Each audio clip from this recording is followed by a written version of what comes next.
창세기 강의 51번째 시간으로 왕 중의 왕이라는 제목을 가지고 함께 말씀을 보기를 원합니다.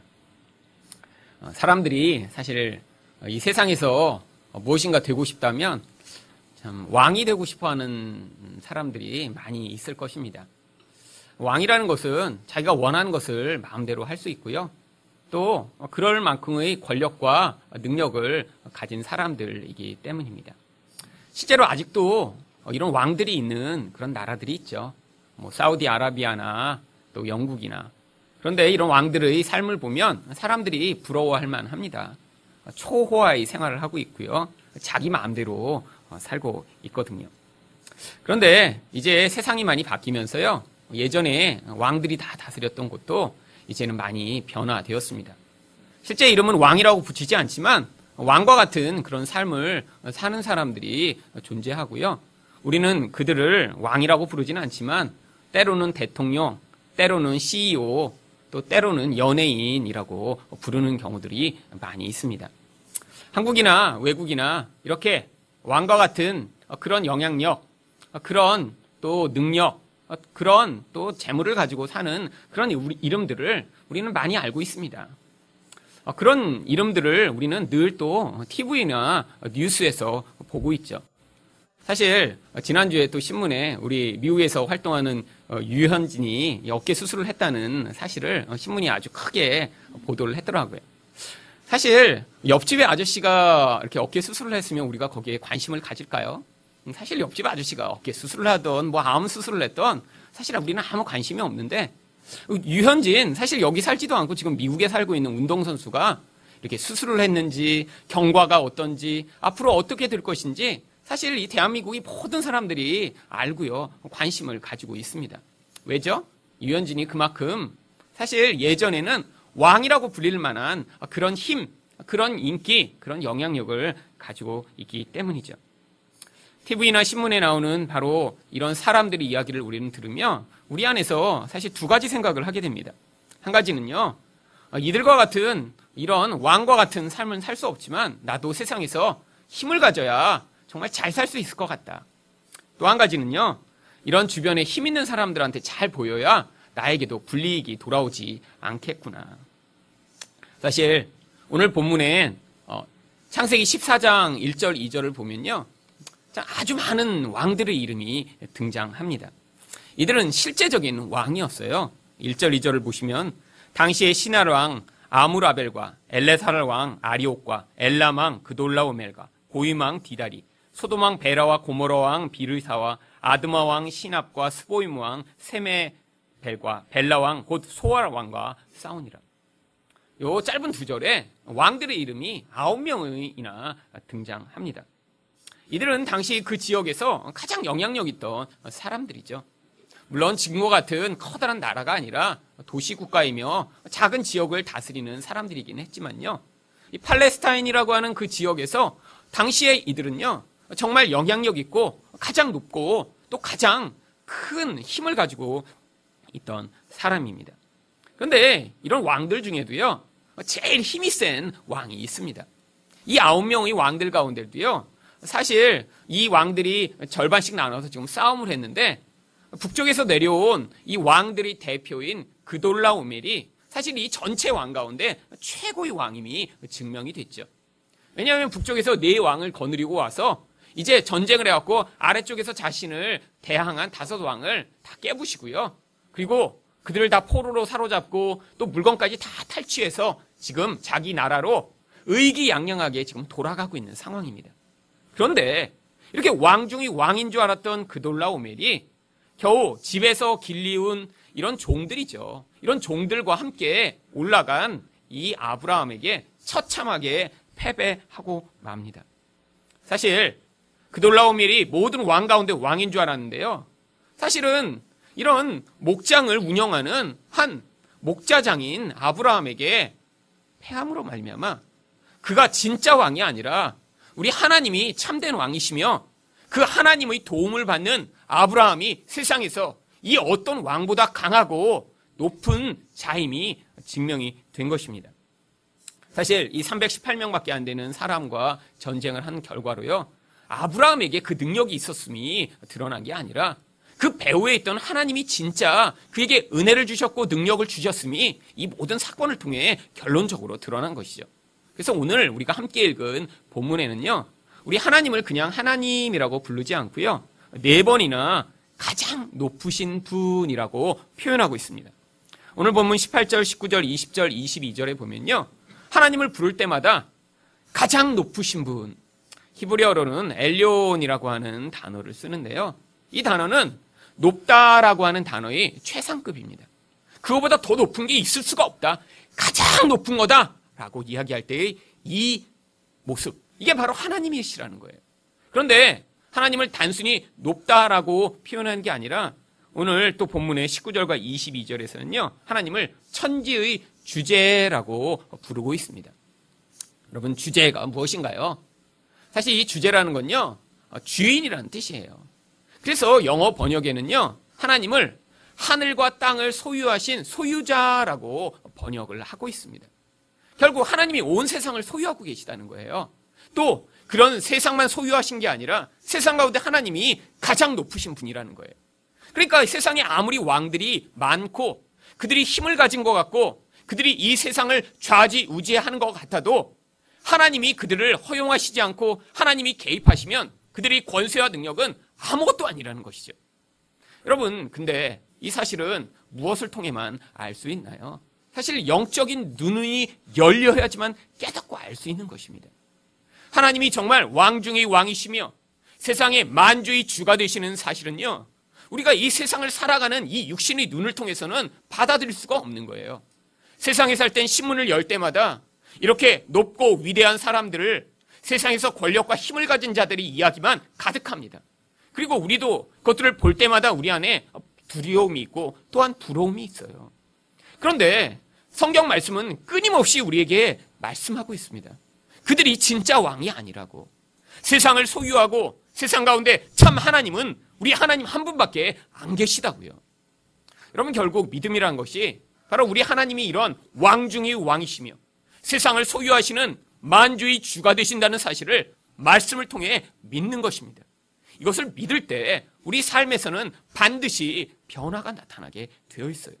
그렇다면 하나님을 이렇게 참된 왕으로, 만왕의 왕으로, 만주의 주로 섬기는 자는 어떤 모습으로 살아가게 되나요?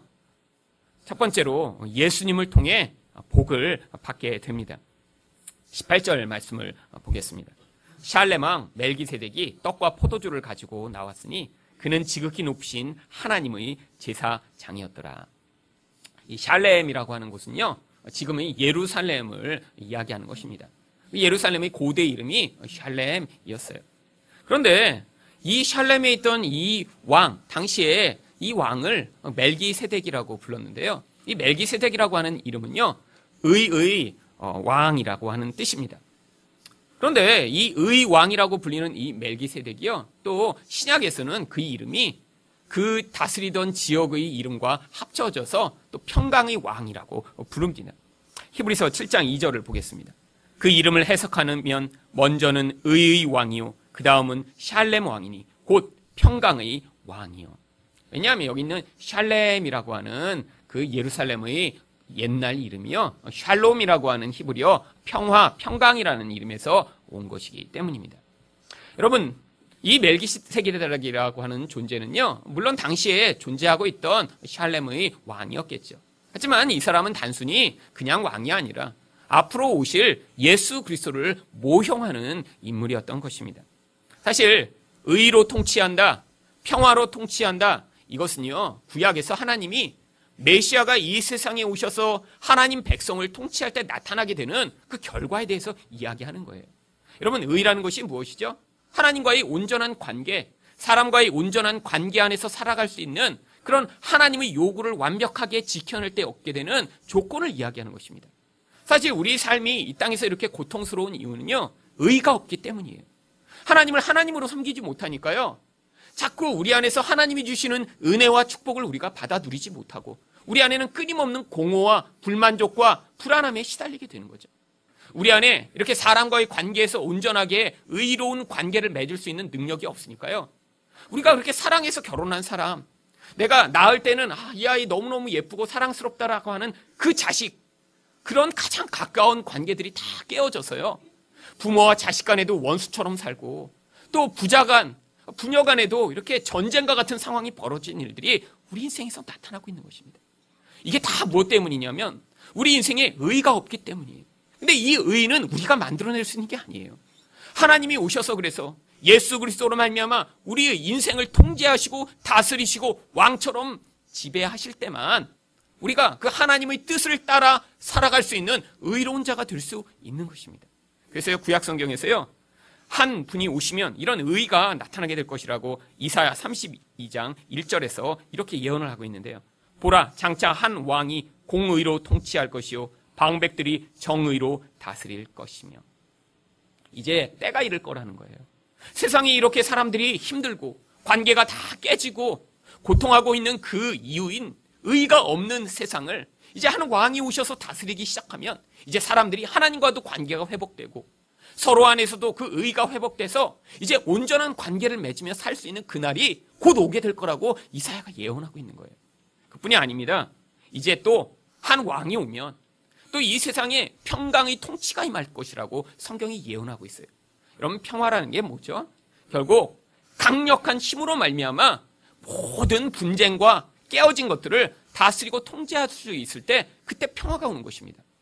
여러분, 이 세상에 이렇게 지금 전쟁이 많다고 해서 그러면 자, 모든 무기를 다 없애버리자 이렇게 주장하는 사람들이 있죠. 그런데 사실 현실적으로 불가능합니다. 그래서 우리나라가 뭐 평화를 추구하기 위해 무기를 다 없애버리고 탱크는 다 녹여갖고 뭐 기계를 만들고 그러면 당장 무슨 일이 벌어질까요? 그 다음날에 이제 북한에서 쳐내려와서 남한이 공산화가 되겠죠. 사실 지금 전쟁을 위해서 사실 저희가 무기를 만들고 군대에 가고 하는 것이 아니라 사실 어떤 힘을 가지고 그 남의 공격으로부터 대항할 수 있는 그런 능력을 갖추지 못하면 세상에선 평화가 주어지지 않습니다. 사람들은 다 욕심이 있고 죄악되기 때문에요. 무조건 내가 힘을 가지고 약한 자가 있으면 짓밟으려고 하고요. 그게 국가 간에도 똑같은 일이 역사 내내 벌어진 것이죠. 결국 이 세상 가운데 평화가 올 수 있는 유일한 길은요, 정말 왕 중의 왕이며 만주의 주이신 하나님이 오셔서 이 인간의 죄악된 마음을 다 다스리시고 그 안에서 하나님을 향해 대적하는 것, 서로 욕심으로 지배하고 영향을 미치려고 하는 그 모든 악을 통제하셔야 그때만 평화가 임할 수 있는 것이죠. 그래서 이사야 9장 6절에는 이런 말씀이 예언되고 있습니다.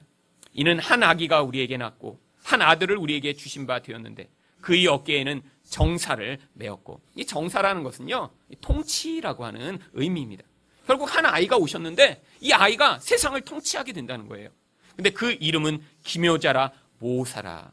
이 기묘자라 모사라 하고 하는 표현은요, 한마디로 합쳐서 원더풀 카운셀러, 정말 놀라운 위로자가 되신다라고 하는 뜻이고요. 전능하신 하나님이라, 영존하신 아버지라, 평강의 왕이라 할 것입니다.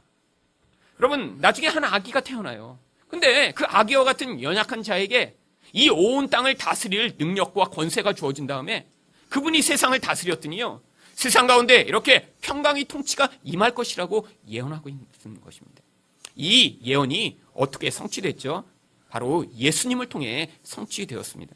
그래서 예수님을요, 로마서 5장 21절에는 이는 죄가 사망 안에서 왕노릇한 것 같이 은혜도 또한 의로 말미암아 왕노릇하여 우리 주 예수 그리스도로 말미암아 영생에 이르게 하려 함이라라고 이야기하고 있는 것입니다. 이전에는요, 뭐가 우리를 다스렸어요? 죄가 다스렸어요. 여러분, 죄는요, 밖에 있는 것이 아닙니다. 인간의 마음의 영혼 안에 인간을 다스리는 거예요. 그러니까요, 이게 우리가 열심히 노력하고 애쓰고 내가 정말 무슨 일을 한다고 해서 이 죄의 영향력을 스스로 벗어날 수 없는 것입니다. 그런데 그 죄가 우리 안에 존재하면요, 결과가 반드시 뭐로 나타나요? 사망으로 나타나는 거예요. 결국 어떤 왕이 통치하면요, 그 통치를 받을 수밖에 없습니다. 왕이 시키는 대로 살 수밖에 없어요. 그 왕을 거역하면 어떻게 되는 거죠? 그 나라에서 도망을 가든지요, 아니면 거기서 거역하면 반역죄로 처단을 당하게 되어 있는 거죠. 성경이 죄가 사망 안에서 왕노릇한다는 게 바로 그런 거예요. 인간이 죄가 있는 상태로는요, 결국 죽음이라고 하는 결국을 얻을 수밖에 없는 그런 운명 지어진 존재로 살 수밖에 없는데 거기에 변화가 나타납니다. 어떤 변화가요? 은혜가 주어지고요. 의가 우리에게 와서 우리를 다스리고 통치하는 변화가 주어진 거예요. 이 의가 주어졌기 때문에요. 이제는 우리는 더 이상 죄의 메인자, 죄가 우리를 시키는 대로 살아가지 않을 수 있는 자로 우리 인생 가운데 근원적 변화가 나타난 것입니다. 여러분, 이건 얼마나 큰 축복인지 알 수가 없는 거예요. 여러분, 죄 안에 매어진 자는요, 아무리 내가 생각해서 내가 잘 살아봐야지, 내가 사랑해야지, 내가 평안한 마음을 가져야지, 하지만 그 죄에서 벗어날 수 없기 때문에 열심히 살면 살수록 죄가 더 그를 지배하고 결국에는 죽음에 이를 수밖에 없는 인생을 살 수밖에 없는데, 우리 안에 하나님이 부여하신 이 생명으로 말미암는 결과가 나타나기 시작하면요, 우리가 하나님의 은혜를 구하고 하나님 안에 있을수록 우리 죄된 본성에서는 불가능한 하나님의 은혜의 결과가 우리 인생을 다스리고 영향을 미친다는 것입니다. 또한 예수님이 어떤 분이라고 이야기하죠? 에베소 2장 14절입니다. 그는 우리 화평이신지라 둘로 하나를 만드사 원수된 것 곧 중간에 막힌 담을 자기 육체로 허시고. 우리 안에서 이렇게 평화를 누리지 못하는 반역과 죄악을 이제 그분이 오셔서 다스리시니까요, 이제 우리가 하나님과도 평화할 수 있는 자, 다른 사람과도 평화롭게 살 수 있는 이런 평강을 누리는 인생으로의 변화가 가능하게 되었다라고 하는 것입니다. 여러분, 바로 이 멜기세덱이요, 이런 예수님을 예표하고 있는 인물인 거예요. 근데 그 멜기세덱이 와서 무엇을 합니까? 19절과 20절입니다.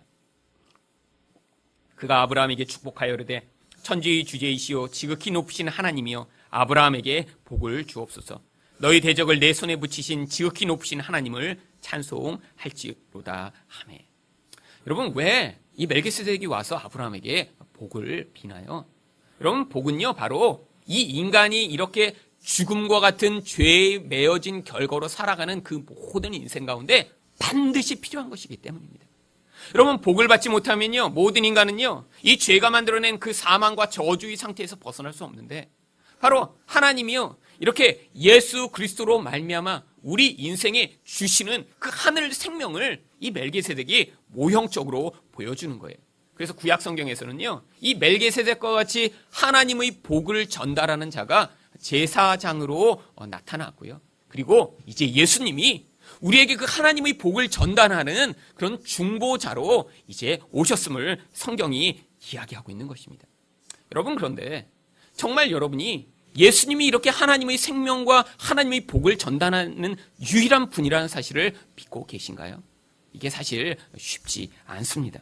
왜냐하면 예수님 그분이 정말 그런 생명과 그런 복을 전달하는 분이라고 믿기에는요, 사실 너무 힘이 없는 모습으로, 너무 약한 모습으로, 게다가 나중에는 십자가에 달려 죽어버리시까지 하셨으니까요.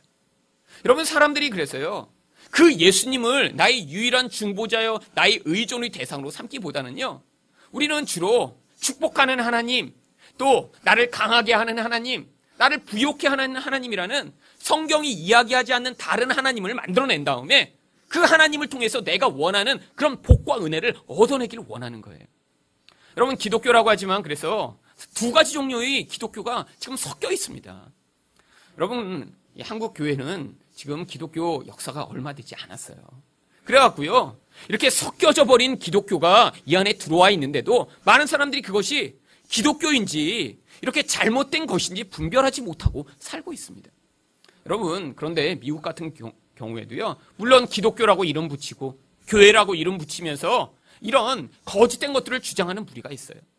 예수님을 통해 우리가 얻어낼 것이 이 세상의 복이고, 예수님도 그렇게 죽으셨기 때문에 예수님이 이제 더 이상 고난당하고 죽으신 것이 우리에게 영향 미치지 않고 우리는 예수님이 주실 축복만을 누리면 된다라고 주장하는 이런 사람들. 그래서 미국에서는요, 아예 기독교 내에서 그런 무리들을 다른 이름으로 부르고 있습니다. 그거를 영어로는 Health and Wealth Gospel이라고 불러요. 한국말로는 건강과 축복의, 건강과 부유의 복음이겠죠. 여러분, 근데 문제가요, 한국이 이렇게 기독교 역사가 얼마 되지 않으니까요, 외국에서 들어온 것이면 다 좋은 것이라고 받아들여서 이 기독교 안에 이게 너무 많이 섞여버렸습니다. 그런 대표적인 사람들이 조엘 오스틴, T.D. 제익스, 조이스 마이어. 여러분, 그런데 이런 사람들의 책이요, 한국에서 베스트셀러예요. 여러분, 기독교 인기 서적 베스트셀러 100위를 검색해 보세요. 우리 조엘 오스틴의 책이 서너 권이 올라 있습니다. 조이스 마이어의 책이 10권 정도가 올라 있어요. 왜죠? 그들은 뭐라고 주장하냐면 이 땅에서 이제 예수를 믿는 사람은 하나님이 주시는 물질과 건강과 그런 이 땅에서의 부요의 복을 반드시 받게 된다는 거예요. 뭐가 그 증거냐? 우리가 이렇게 부자 되고 이렇게 잘 사니까 나를 보면 증거로 삼을 수 있다라고 사람들에게 속이고 있는 것입니다. 여러분, 이 조이스 마이어라고 하는 이 여자는 미국에서 텔레비전 방송국을 아주 많이 갖고 있습니다. 그래서요, 이 미국에서 이제 케이블 TV를 틀면요, 이 조이스 마이어 이 방송이 아주 많이 나와요. 근데 예전의 인생은 굉장히 불우한 인생을 살았어요. 이혼녀고요. 또 남편에게 아주 매를 맞는 그런 비참한 인생을 살다가 중간에 이런 종류의 잘못된 복음을 접하며 이것을 자기가 받아들여 보니까 좋은 것 같아요. 그래서 나도 긍정적으로 잘 살면서 부자가 될 것이다. 열심히 잘 살아보자. 그랬더니 사람들이 이 여자의 말이 굉장히 힘이 있거든요. 사람들이 자기 말에 막 동조하기 시작한 거예요. 그래갖고 이걸 어떻게 더 확산할까 하다가 이제 텔레비전 방송을 하기 시작했는데요. 그게 아주 히트를 치기 시작했습니다. 이 여자가 1년에 텔레비전 방송만 해서 벌어들이는 수익금이 2천억 원 정도 된대요. 텔레비전 방송을 하는데 어떻게 벌어들이냐면 사람들한테 계속 이야기를 하는 거예요. 이런 복음을 온 세상에 전파해서 모든 사람들이 이 복음을 듣고 믿도록 해야 되지 않겠냐? 사람들에게 호소하면요, 사람들이 거기다 기부를 하기 시작하는 거예요. 여러분, 그런데 그렇게 기부받은 돈으로 뭘 하고 있는 줄 아세요? 자기 화장실에 6천만 원짜리 그런 서랍을 사다 놓고 자기 전용 제트 비행기를 사고 자기가 초호화 생활을 하기 시작한 거예요. 이 호화 생활이 얼마나 도를 넘었는지 미국 국회에서도 이 여자를 조사하기 시작했습니다. 왜? 도네이션을 받았는데 그걸 유용하는 죄로 사람들이 고발을 했어요. 여러분, 그런데 사람들이 왜 거기에 빠져들어간 줄 아세요? 그 여자가 계속 이렇게 이야기하거든요. 나처럼 그렇게 예수님을 통해서 그렇게 좋은 복이 주어질 것을 믿으면 나처럼 부자 될 수 있다고, 이렇게 유명해질 수 있다고 사람들을 속이니까요, 사람들이 그 설교와 그 영향력에 빠져들어가 거기에 도네이션을 하고 거기에 헌금을 하고 그 주장들을 따라가기 시작한 거예요. 여러분, 그런데 미국에서는요, 그들을요 기독교라고 부르지 않습니다. 헬스 앤 웰스 가스펠이라고는 부르는데요, 그 가스펠을 조롱하는 거예요. 그런 복음은 없다는 겁니다. 여러분, 예수 믿는 자가 이 땅에서 하나님의 생명을 가졌기 때문에 나타나는 결과가요, 그런 단순한 세상에서의 부요함과 세상에서의 풍요함이라면, 여러분, 예수님의 제자들은 가장 비참하고 가장 저주받은 삶으로 이 땅을 살다 죽은 것이죠. 여러분, 하나님이 주시는 참된 생명의 능력은 무엇입니까? 세상이 규정해 놓은 그런 힘, 세상이 꼭 있어야 된다고 하는 그런 능력, 그것을 초월하는 힘이 하나님이 주시는 생명의 능력인 거예요. 여러분, 예수님을 믿는 자는요, 그래서 이런 세상의 환경에 영향을 받지 않고요, 세상이 중요하고 세상이 꼭 필요하다고 하는 그것마저도 초월할 수 있는 그런 초월적인 삶을 이 땅에서도 살아갈 수 있는 것입니다. 여러분, 예수님은요, 우리에게 그런 눈에 보이는 수준에서 우리를 회복하시기 위해 오신 분이 아니세요. 우리 영혼이 근원적으로 가지고 있는 저주와 하나님으로부터 끊어져 버린 그 결국을 회복시키기 위해 예수님이 그런 비참한 모습으로 십자가에 달리신 것입니다. 갈라디아서 13장 13절은 그래서 무엇이라고 이야기하나요? 그리스도께서 우리를 위하여 저주를 받은 바 되사 율법의 저주에서 우리를 속량하셨으니 기록된 바 나무에 달린 자마다 저주 아래 있는 자라 하였습니다. 여러분, 예수님은요, 우리가 하나님과의 관계가 회복되기를 원하십니다. 여러분, 우리가 이 땅에서 이렇게 불만족한 것, 이 땅에서 불안한 것, 이 땅에서 초조한 것, 이 땅에서 두려운 것이요, 이렇게 왕처럼 되지 못해서 그런 게 아니에요. 우리 안에 있는 그 영혼이 하나님과의 관계가 회복되면요, 내가 가진 상황과 내가 처한 그런 나쁜 관계와 상황에도 불구하고 우리 안에서 그것을 뛰어넘을 수 있는 생명의 능력을 가질 수 있는 것입니다. 이런 사람들이 참 그리스도인이라고 불리는 것이죠. 두 번째로, 이렇게 하나님을 참된 왕으로 섬기는 자는 어떤 모습으로 살아가게 되나요? 하나님의 주권을 인정하게 됩니다.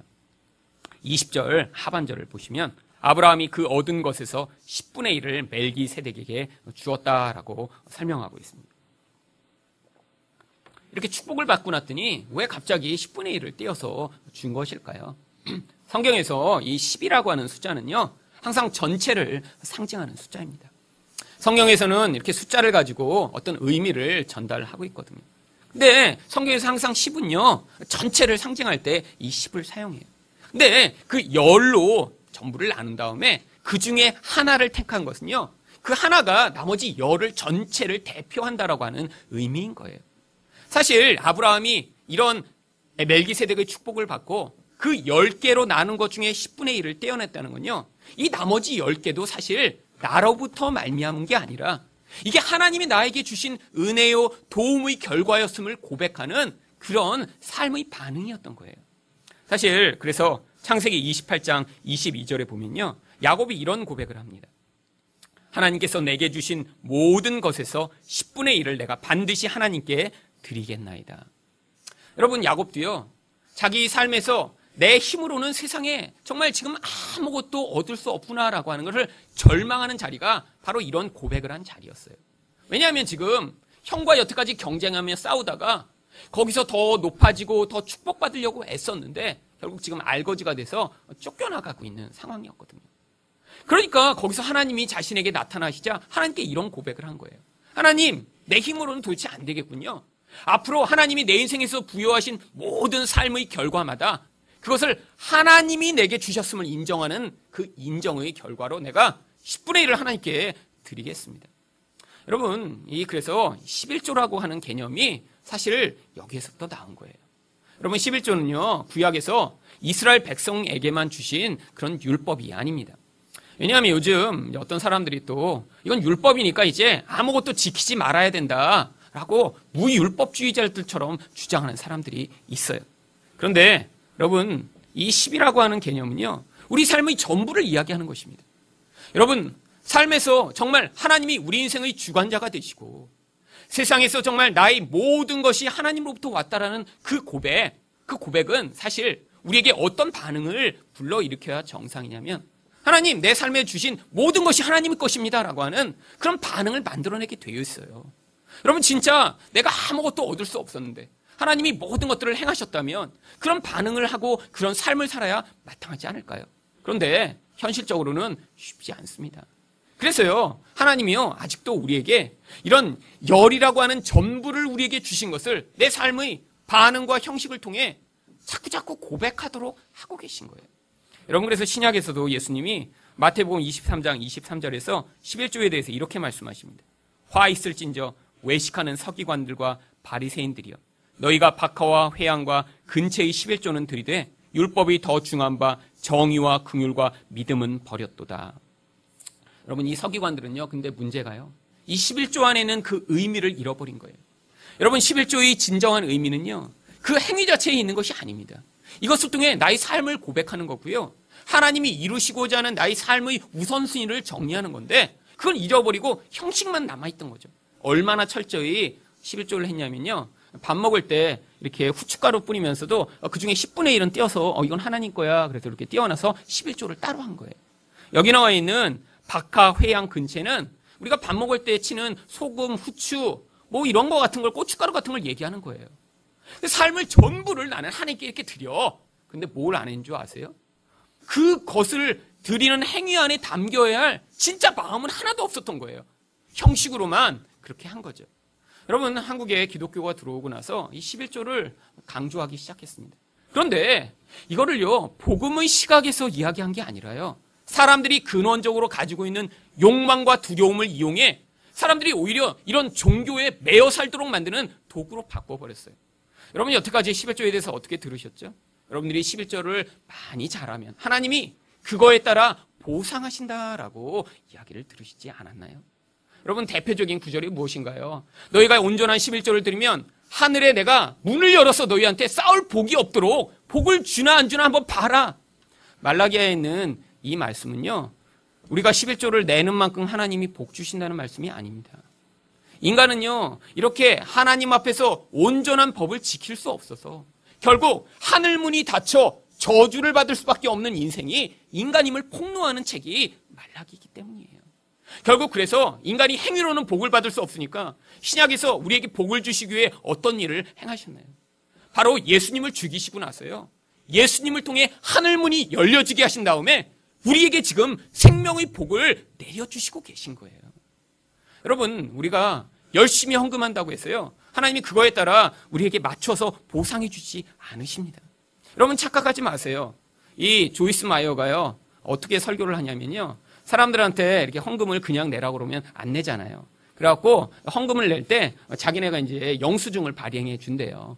근데 이 영수증을 가지고 있다가 하나님 앞에서 돈이 필요할 때마다 이제 그 영수증을 가지고 하나님께 이제 돈을 달라고 요청하라고 이렇게 가르칩니다. 그래서 500불을 헌금을 했으면 그 영수증을 꼭 가지고 있다가 나중에 5,000불이 막 필요할 때 하나님 앞에서 하나님 이렇게 여기 옛날에 500불을 냈으니까 이거에 10배로 보상해 주세요. 근데 성경에 꼭 이럴 때 갖다 붙이는 구절이 있어요. 30배, 60배, 100배로 이렇게 열매를 준다 그러니까 그럼 500불 낸 사람은 100배면 얼마죠? 사실 이 5만 불 아니에요. 5만 불. 그래서 급할 때는 이렇게 100배. 근데 이런 건 이제 자주 써먹으면 안 되니까 가끔씩만 쓰시면서 그 영수증을 갖고 하나님께 100배로 달라고 하면 영수증을 하나님은 외면하실 수 없어서 주신다는 거예요. 여러분, 이게 바로 인간의 욕망이라고 하는 종교심을 이용해 거짓 장사를 하는 세상의 무리들입니다. 여러분, 또 무엇을 가지고 자극하죠? 이렇게 11조를 이렇게 정한 대로 안 내면 그거에 맞춰서 하나님이 인생에서 벌을 주신다고 하는 거예요. 바로 인간의 두려움 때문이죠. 어떤 것을 내가 하나님이 원하시는 대로 하지 않으면 인생에서 얼마나 많은 일들이 벌어져요. 그리고 우리는 그런 간증을 사실 많이 들었습니다. 이렇게 11조를 오랫동안 안 했더니 이렇게 교통사고가 나서 그동안 안 한 11조보다 훨씬 많은 돈을 한꺼번에 잃어버렸다고. 그래서 그때부터 11조를 했더니 이렇게 교통사고가 안 나고 잘 지내고 있다고. 교통사고는 안 나지만 암에 걸리고 나중에 딴 일이 벌어질 수도 있죠. 여러분, 이렇게 하나님을요, 하나님에 대한 감사와 하나님에 대한 감동으로 믿지 않고요, 내가 이것으로 나의 욕망을 채우고 두려움에서 벗어나고자 하는 종교 행위로 신앙생활을 하게 되면요, 열심히 하면 할수록 인생에서 신앙이 더 악화됩니다. 여러분, 하나님은요, 우리에게 모든 것이 하나님 것임을 인정하는 삶의 주권을 내어드리기를 원하시는 거예요. 여러분, 인생의 싸움이 바로 거기에 있어요. 여러분이 지금까지 사시면서 여러분 마음대로 여러분이 원하는 것을 이루고자 하셨을 때 그게 정말 성공하셨나요? 아니잖아요. 여러분, 그렇게 열심히 해봤지만 여러분이 노력과 여러분의 행위가 정말 좋은 결과를 가져오는 것이 별로 없습니다. 특별히 여러분이 관계에 있어서는 어떠신가요? 여러분, 정말 하나님과의 관계가 풍성한 분이라면 지금 그렇게 신앙생활을 해오고 계시면 여러분 안에서 그 평화와 그 의와 그 행복이 넘쳐 흘러야 할 텐데, 그래서 아침에 일어나면서 야 할렐루야 할렐루야 행복하다, 잘 때도 너무 행복한데 이렇게 잠을 내고 왜 자야지? 그러고 자야 될 텐데, 여러분 사실 너무너무 힘들고 어려워 지금 수면제 먹고 주무시는 분 계시죠? 여러분, 우리 안에서 정말 하나님과의 관계가 풍성하면요, 그런 의와 평강의 결과가 매일처럼 나타나야 돼요. 여러분, 열심히 노력해서 관계가 그렇게 회복되고 좋은 것이라면 여러분 지금 결혼하신 분들 얼마나 애써 보셨어요? 아침에 일어날 때마다 옆에 있는 아내가 너무너무 좋아서 어머, 이 사랑스러운 아내가 내 옆에서 또 자고 있네? 이렇게 눈을 뜨고 계신가요? 어머, 여긴 누구야 도대체? 이 여자는 누구지? 이 남자는 누구지? 이런 마음으로 혹시 눈을 뜨고 계신 건 아닌가요? 여러분, 인생에서 내가 노력하는 것으로는요, 이런 하나님만이 회복할 수 있는 근원적 축복과 은혜의 회복을 얻어낼 수 없는 것이에요. 그런데 이 미약한 인간이 나의 삶에서 주어진 모든 것이 마치 나의 것인 양 착각하고 사는 자리에서 하나님은요, 내려오기를 원하시는 거예요. 여러분, 내가 노력하니까 돈이 벌려지는 건가요? 내가 애썼더니 내 건강이 지금 유지되고 있는 건가요? 아니에요. 여러분, 인생은요, 정말 하나님이 바람과 같은 존재라고 말씀하세요. 코에서 호흡만 떠나가면 끝인 거예요. 이런 하나님의 참된 주인이심을 모르는 자를 성경이 뭐라고 부르냐면 어리석은 자라고 부르는 것입니다. 대표적인 사람이 바로 누가복음 12장 19절에 나옵니다. 한 부자가 나와 이렇게 얘기합니다. 영혼아, 여러 해 쓸 물건을 많이 쌓아두었으니 평안히 쉬고 먹고 마시고 즐거워하자. 열심히 일했어요. 또 풍년이 들었나 봐요. 너무 갑자기 곡식이 많이 벌리니까 창고를 새로 짓자고 생각해요. 그리고 야, 이렇게 많이 벌었으니 이제부터 쉬면서 놀고 먹자. 여러분, 그 이야기를 했을 때 하나님이 뭐라고 답하시나요? 누가복음 12장 20절입니다. 하나님이 이르시되 어리석은 자여 오늘 밤에 내 영혼을 도로 찾으리니 그러면 내 준비한 것이 누구의 것이 되겠느냐. 여러분, 인생은요, 하나님이 베푸시는 은혜와 하나님이 공급이 아니면 지금도 먼지처럼 사라져버릴 그런 존재예요.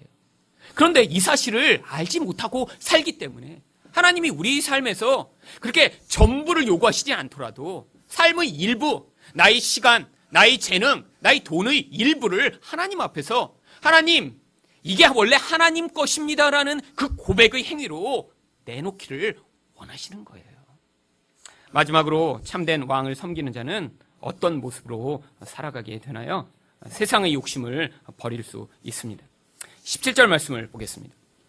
아브라함이 그돌라오멜과 그와 함께한 왕들을 쳐부수고 돌아올 때 소돔 왕이 사회의 골짜기 곧 왕의 골짜기로 나와 그를 영접하였고. 여러분, 이 소돔 왕은요, 그 지역에 사실 제일 잘 나가던 사람이에요. 이 소돔이란 땅이 그렇게 좋으니까, 그렇게 크고 번성하니까 사실 다른 도시로 갔던 롯이 결국에는 소돔까지 갔죠.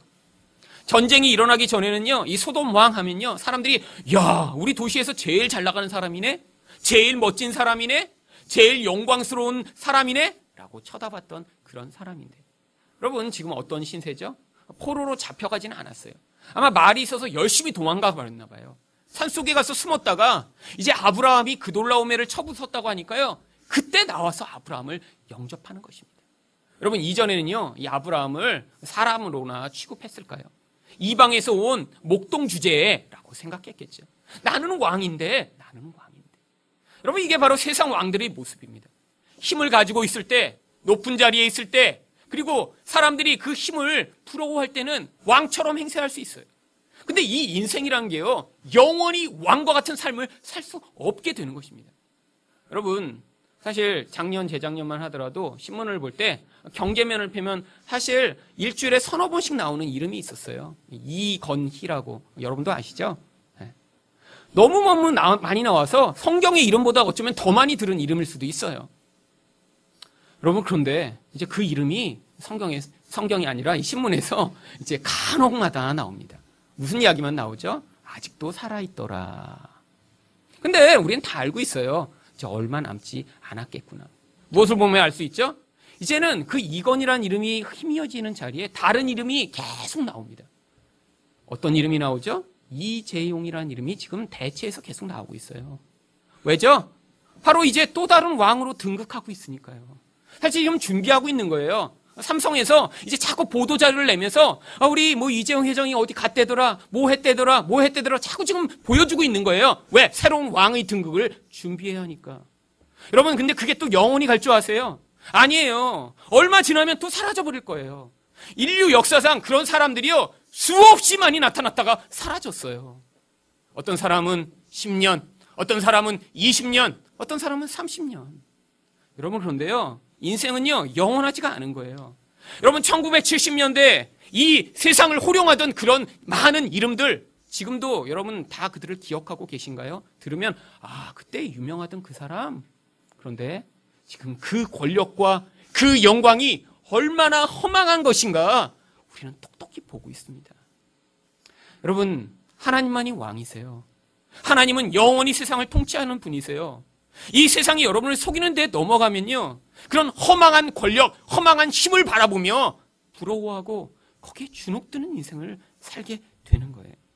여러분, 사람들은 자기가 가지고 있는 것들을 뺏기는 그 순간에 사실은 초라한 자리로 떨어져 버리는 그런 존재에 불과합니다. 여러분, 그래서 요즘은요, 이제 부모님들도 재산이 있으신 분들은 자녀한테 미리 이렇게 상속하지 않는다고 그러더라고요. 여러분, 재산을 가지고 있을 때는 막 자녀들이 막 잘합니다. 아버님도 찾아가고 막 소고기도 갖다 사 바치고 막 자주 자서 안마도 해드리고 막. 그런데 그래갖고 자녀들이 참 나한테 잘하네. 그래갖고 이제 우리 자녀한테 이렇게 재산 있는 거 좀 미리 띄워줘야지. 그래서 미리 잘라주는 그 순간에 이제 더 이상 찾아오지도 않는데요. 모른 척한대요. 여러분, 이게 뭐죠? 바로 힘이 있을 때 그 힘에 사람들이 열광에 달려들며 자기 욕망을 이루고자 하는 거죠. 그러면 죽은 다음에 주면 괜찮나요? 여러분, 죽은 다음에 돈이 있어서 주면요, 무슨 결과가 나타나나요? 여러분, 남은 자식들이 이제 원수가 돼서 싸웁니다. 여러분 차라리 안 주는 게 나아요. 주기 전에는 그냥 사이좋게 만나고 지냈어요. 뭐 관계가 별로 안 좋더라도 그렇게 악랄하게 서로 물고 뜯고 싸우지는 않았어요. 근데 재산을 물려주고 난 그 순간부터 원수가 돼서 싸우는 거예요. 똑같이 주면 똑같이 줬다고 싸우고요. 서로 다르게 주면 남만 많이 줬다고 또 싸우고요. 왜죠? 인간은 죄인이니까요. 여러분 그러니까 절대로 재산을 남겨주시면 안 돼요. 아니 내 자식은 이렇게 능력이 좀 부족해서 이게 좀 줘야 잘 살 것 같은데 여러분 능력 없는 자식한테 돈 물려줘봐서 그 돈이 제대로 쓰이겠어요? 그럼 능력 없는 아이 돈 주면 어떻게 할까요? 그 돈 가지고 다 탕진하고 낭비하고 인생이 망가져 버릴 거 아니에요. 그러니까 능력 없는 아이한테는 절대 돈을 남겨주면 안 돼요. 아 그럼 내 자식은 능력이 좀 있는데 여러분 능력 있는 아이한테 왜 돈을 줘요? 능력 있는 아이는 이미 잘 살고 있잖아요. 자기 능력을 가지고. 그 능력 있는 아이한테 돈을 주면 안 되죠. 그러니까 여기 계신 분들은 자녀한테 지금 돈 줄 생각하지 마세요. 있는 동안 여러분 먹고 싶은 거 마음대로 드세요. 있는 동안 헌금도 하세요. 있는 동안 그리고 자녀들한테 주기 전에 마치 줄 것처럼 그래서 자녀들이 이제 어머 저거 나한테 오나? 이렇게 이제 그때까지라도 잘하게. 그리고 마지막에 헌금 다 하고 가세요. 여태까지 그냥 찔끔찔끔 하셨잖아요. 많은 분들이 남은 거 여러분 남겨주면요. 여러분 그게 오히려 분란을 야기하고요. 악을 확산하는 계기가 되는 거예요. 여러분 예수 믿는 사람은 그래서 이 땅에 남기고 가면 안 돼요. 여러분 하나님이 여러분의 인생에게 주신 기회였잖아요. 어떤 사람에게는 많은 기회를 주셨죠. 어떤 사람에게는 적은 기회를 주셨죠. 그런데 죽을 때만이라도 그 주어진 기회를 하나님 나라를 위해서 남김없이 사용하는 그런 인생으로 사용받아야 하지 않을까요? 여러분 우리 인생이 하나님의 것이라면요. 그런데 정말 지금 사실 현실에서 하나님을 위해 살기 어렵습니다. 왜? 삶이 너무 녹록지가 않아요. 나의 시간도 나의 돈도 나의 재능도요. 하나님을 위해 살고 싶다고 하지만 실제로는요. 100분의 1도 하나님을 위해 쓰지 못하는 게 우리들이에요. 그러니까 여러분 삶의 결국에서라도 여러분이 하나님이 주셨던 그 기회를 하나님 나라를 위해 의무 있는 일에 사용해야 되지 않을까요? 여러분 몇 년 전에 아프리카에서 20살밖에 안 되는 한 여학생이 죽었습니다. 아프리카로 자원봉사하겠다고 갔다가요. 거기서 죽어버린 거예요. 그러니까 아버지가 얼마나 힘들겠어요. 근데 그 아버지가 목사님이셨어요. 그래서 너무 이제 어려운 이제 시간을 보내시기 시작했습니다. 왜? 아니 이렇게 내가 하나님을 위해 헌신하고 목회를 하고 내 딸도 거기 가서 자원봉사하고 아이들 불쌍한 아이들 돌봐주겠다고 원래 간호원이 돼서 나중에 이제 아프리카의 의료 선교사가 되겠다고 준비하던 아이였는데 아니 거기 미리 이제 대학생이 돼서 자원봉사하려고 방학 때 갔다가 그리고 거기서 병에 걸려 죽어버렸으니까요. 아버지가 그래서 이 아이가 이렇게 죽은 것을 어떻게 해야 될까 고민하다가 그 아이를 위해서 이 아이가 가서 의료 선교를 한다니까 이 아이 이름을 계속 남기며 이 아이가 죽은 게 헛되지 않게 만들어야겠다라는 생각으로요. 들어온 부조금과 자신이 평생 모아놓은 은퇴를 위해서 모아놓은 돈을 합쳐서 그 아프리카 케냐에 학교를 짓기 시작했습니다. 사실 그래서 올해 그 학교가 개교를 했어요.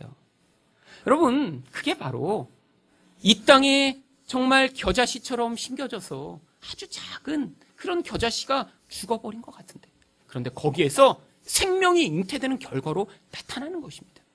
세상의 왕들은요 자기를 위해서 살다가 그렇게 쓰러지고 사라지고 나면 없어져 버리는데 하나님 백성한테는요 우리가 죽어 거기에서 열매 맺는 삶을 만들어내시기를 하나님이 원하시는 거예요. 여러분 그런데 소돔왕이 무엇을 제시합니까? 바로 21절에서 이런 제안을 합니다. 소돔왕이 아브라함에게 이르되 사람은 내게 보내고 물품은 내가 가지라. 여러분 이 제안이요 굉장히 이제 너그러운 제안 같죠? 근데 사실은요 이 제안은요 굉장히 비굴한 제안입니다. 원래 전쟁을 하고 나면요 그 전리품은 원래 다 승리한 사람 거예요. 사람이건 물건이건 원래 다 아브라함 겁니다.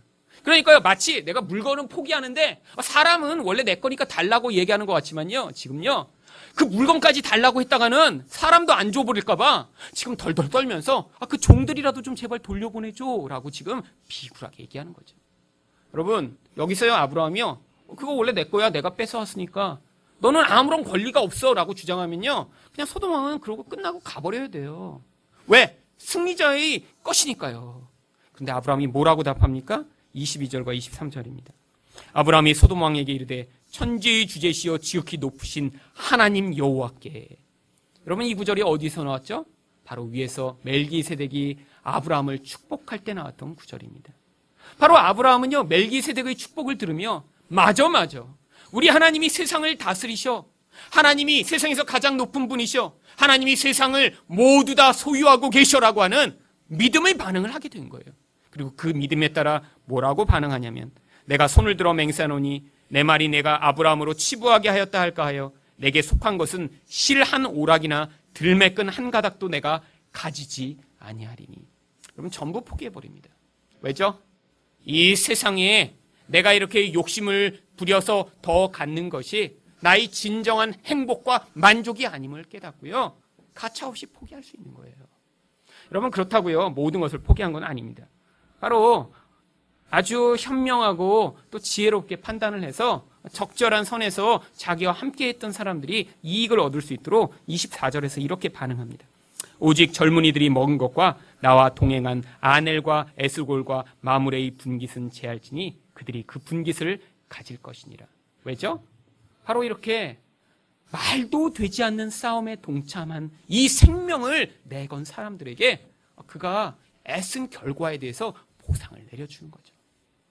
여러분, 이게 바로 하나님 백성의 삶입니다. 어떤 삶이요? 세상에 왕들이 가득하지만요, 진짜 참된 왕을 섬기며 살아가는 이런 세상의 왕들보다 더 멋진 하나님의 그런 백성으로서의 삶. 그래서 우리를 세상에서 왕 중에 왕을 섬기는 왕 같은 제사장이라고 부르는 것입니다. 참된 왕을 섬기는 여러분이 되셔서 이 땅에서 세상의 왕들 사이에 진짜 하나님의 백성과 하나님을 섬기는 왕과 같은 모습으로 사시는 여러분이 되시기를 예수 그리스도 이름으로 축원드립니다.